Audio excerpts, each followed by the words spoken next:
Surreal. Surreal yung feeling kasi, yun nga, dati, alam mo yun, hype ko yung mga teammates ko, si Ray, kaya mo yan. Ngayon, di mo kaya, di ka makakashoot. Di ba? Kakaiba. At the same time, it's part of a basketball business, di ba? Di mo alam eh, it's very small world na next day, malay mo, kakalaban na kayo. So, ayun. Bigyan kayo ng 27 points na rin. Alam mo naman si Ray, he's gonna do his thing.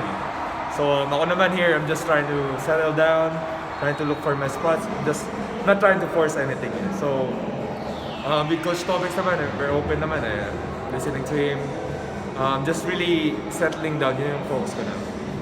Offense-wise, parang you're still looking for, I guess, your shot. Pero what can you say about the other aspects of your game? Kasi you had 9 rebounds, I think 3 assists. You know me naman, it's always gonna be there. Alam naman ako, I'm two-way player eh. So, offense and defense. Actually, offense, I'm not really thinking about it because I got Macho Wright, ngayon, RJ Azul, Perkins, so I'm just focusing on the, intangibles eh.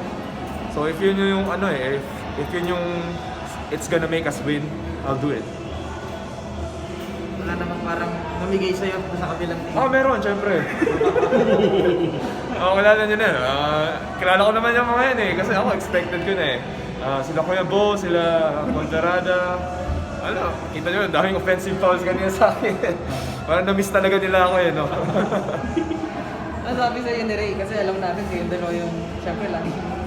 Sabi niya, welcome to the gulag. Ano yung gulag eh? Sa COD, di ba? So, bugbugan kasi dun eh. So, ayun. Sinachat niya ako kapon. Sige pre, see you there. Pero ano ng feeling na after yung flat start nyo, 0-2 ngayon, 2 straight wins naman? Very happy.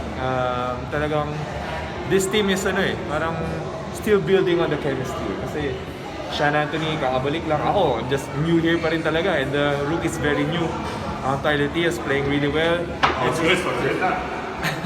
Enzo Serrano na-injured, so we're still building on that culture talaga na on the system para papunta kami doon sa peak. You approach them for the game? An-approach ko naman sila. Kasi kita-kita kami sa swab eh. So nagkamustahan kami, ganyan, ganito. Sabi ko, ganda nilalaro yun dyan ah. Tapos ganyan, sabi niya, ikaw hindi eh.